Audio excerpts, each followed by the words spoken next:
Ito ang Presidential Broadcast Service. Radyo Pilipinas. Radyo Publiko ng Bagong Pilipinas para sa Bagong Pilipino. Naghahatid ng mahahalagang balita at impormasyon na guugnay ng pamahalaan sa sambayanan. Tulay sa himpapawid ng serbisyo publiko. Radyo Pilipinas. Radyo Publiko. Ang boses ng Pangulo. Sa Iloilo, Radyo Pilipinas. 585. Oras sa Radyo Pilipinas, alas 8:37 sa aga.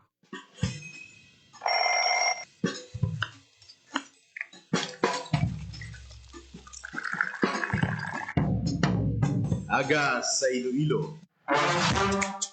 Masako. Magahod. Mabagsik. Panibagong adlaw pagkatapos ng paghuway sang gabi antes. Bago nga paglaom. Isa naman kapag lumakas sa matahong nga palaabuton. Iloilo Morning, ang programa kaupod ninyo sa pamahaw kun aga. Magadulong sa labing ulihi nga balita. Mga istorya halin sa Iloilo, kag ibang yabahin sang rehiyon. Mga ginahuluhang balan, kag mga trending topics sa social media. Ululupod naton at tubangon ang maayo nga aga. Magpamati na sa Iloilo Morning. Diri sa 585 kHz sa AM band sa inyong mga radyo. Radyo Pilipinas Iloilo, the only government radio station in Western Visayas.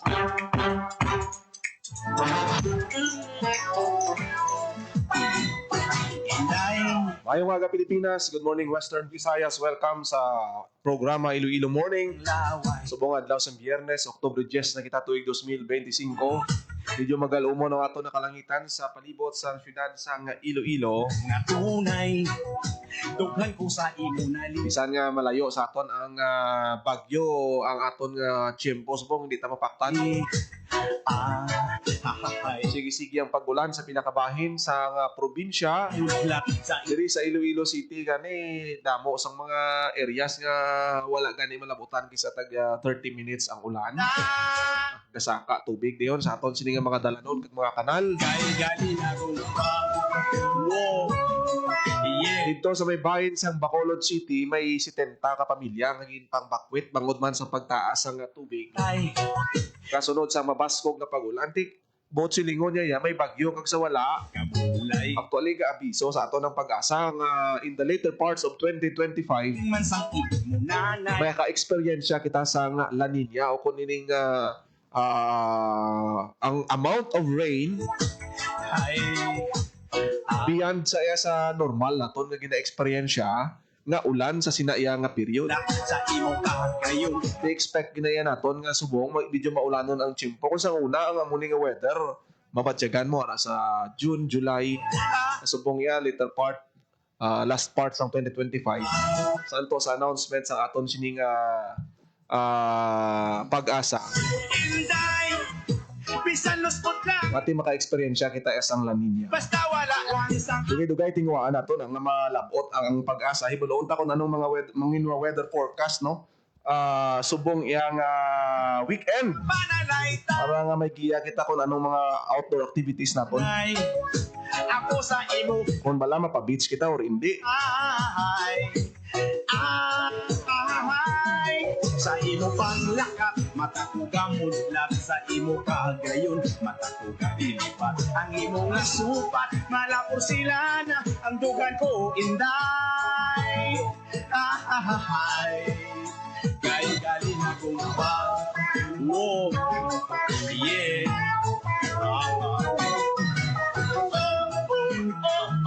Sa piyak nga bahin gina-follow up nato ning allegedly isa ka modernized jeepney nga nagbunggo sa isa ka gasolinahan dira sa may bahin sang distrito sang Mulo. Kay ang driver napasuni nga na stroke kuno naglain matiyag guro wala makontrol mawarek manubila ya.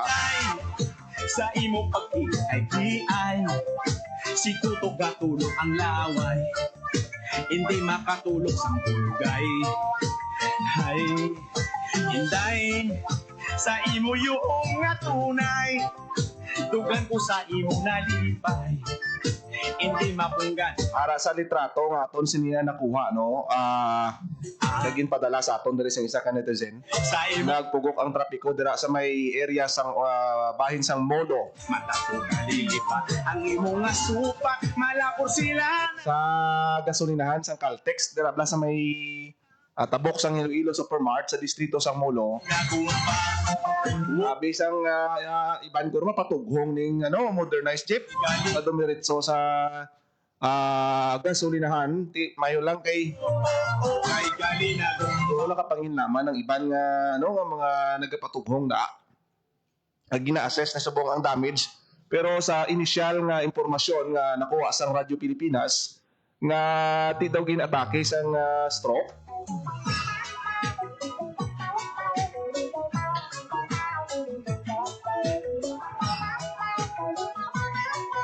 Ining driver, amo pa nga naglain niya pamatyagan. Pinang salakay ang mga motorsiklo sa igad sang gasolinahan nga nga nagatughong sa amo sina nga oras. Allegedly, agin stroke ining driver sang modernized jeep wala tang pahibaluan kung ano ning nga kooperatiba kung transport ko. I-follow up naton ni karon. nalipay, hindi mapunggan, manghay-hay, hay, hay. Sa imo panglakat, mata ko gamudlat, sa imo pagayon, mata ko galilipat, ang imo nga supat, malapor sila na, ang dugan ko inday, hay, kay galinagong pag, wow, yeah,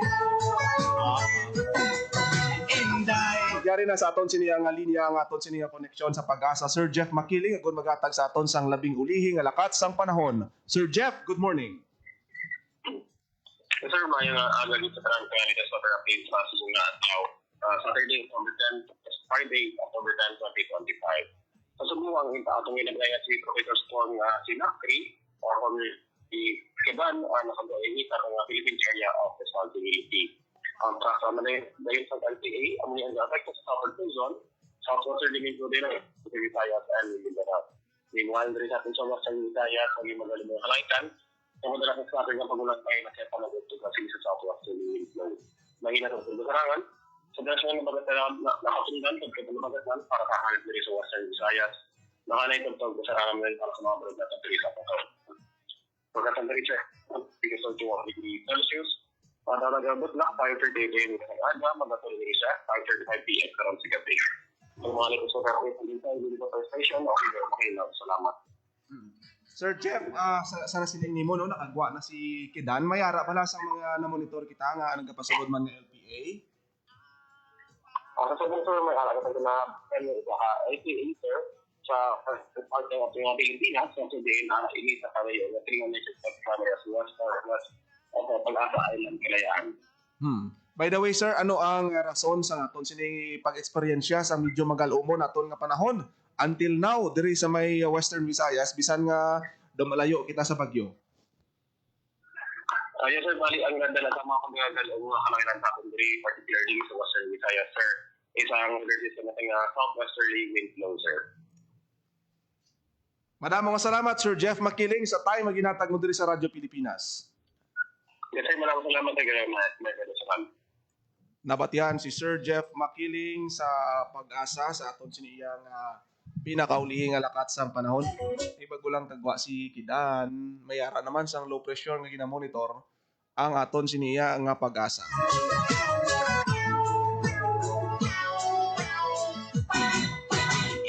Sa piyak nga bahin, mayara sang igapatuman nga traffic road closure sa may area sa Iloilo Sunset Boulevard. Buwas sa aga, alas 5 sa aga sa mga coming from Uton, Arevalo area. Sa imo Nag-aalabay dira sa may Iloilo Sunset Boulevard. Mayara sing pagapatigayon nga Bini 5K run.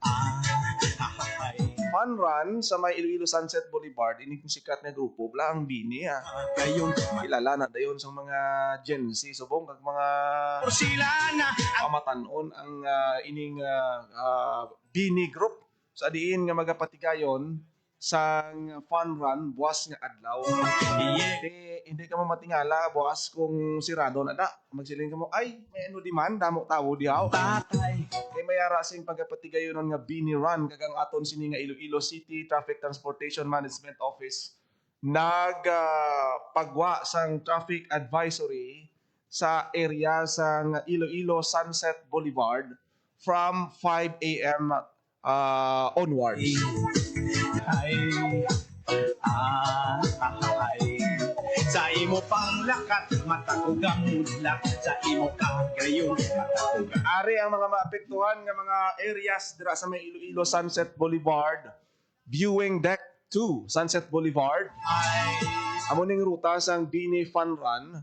Halin sa viewing deck 2, padulong ini sa may U-turn ini sa before sang bridge sang Suok Arevalo, balik sa viewing deck 2 for finish line. sang away. Ang dalan nga siraduhan, full road closure sa may area sang North San Jose, Sa Iloilo North Bank Road, Sunset Boulevard, halin sa corner Armapa Street sa may Kagbang o kung padulong sa Kagbang Uton. Wala naton nga malapad dira ang dalan sang Iloilo Sunset Boulevard. Kagdamo manada nga naga-jogging ang aton sini nga mga kauturan kun hapon puno manada sa mga kauturan naton nga nagapaliwaliwa kag nagalagaw. malapursilana Pero sa buwas ang abiso sa aton sini nga ICT team o nga hindi ka muda mag-agi kung pwede pa lang kay tungod ginalauman ang pagdagsa sa mga magapasakop sa sining 5 kilometer Bini Run. Kadto ka mo to akong idol yung Bini. Pwede ka mo to kakadto kag makapakigbahin sa siniyang aktibidad. Sa buwas nga adlaw, healthy lifestyle is very important. Magpabalhas, dala ang pamilya mo, nami nga together kamo jogging kay ti physical exercise. Importante gid na nga matunaw-tunaw bla ang mga cholesterol, mga taba sa kalawasan. ay Grab yung opportunity damo sang mga fun run pero may ginapatigayon hindi lang ang Bini Run kundi damo pa sang mga aktibidad nga pwede gid ninyo ma-entrahan diri sa may bayan sang siyudad sang Iloilo. tugan ko sa imo nali. Kabay pa ha nga good weather kay ang iban sensitive. Ay Karon kalain man ako no grabe gid kadamol ulan, kompromiso man sa ikaayong lawas kisa kapin pa kun hindi kaya kondisyon, hindi ka anad. Ang imo ya daw ano lang bla ng paliwaliwa, makakita ka sa grupo sang Bini. lapursilana Paboro ka na saan kagamay kita hindi man na karira. Ang karira ihatag na lang na sa mga runner gid kag athletes nga makakuha ka sang mga premyo da. Importante da safe ikaw. Kung ano lang ang masarangan sang lawas mo nga speed, amo nang ihatag mo hindi mo pagpiliton nga ma-overstress ang activity sa imo sining lawas hindi mo gali kaya may heart problem ka itududuhan mo nga dlagan makarira kagid.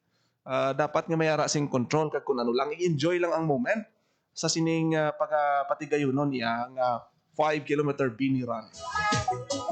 Malay mo may performance para dang Bini. Kundi pwede ka mo makitaan nyo sila in person.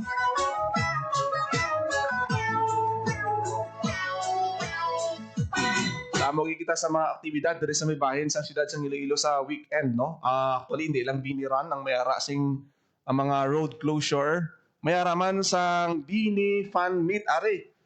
October 12, 8 a.m. until 9 p.m. tunay. Tugan ko sa imo nalipay. Diri niya sa may area sang Mulye Lune. Hay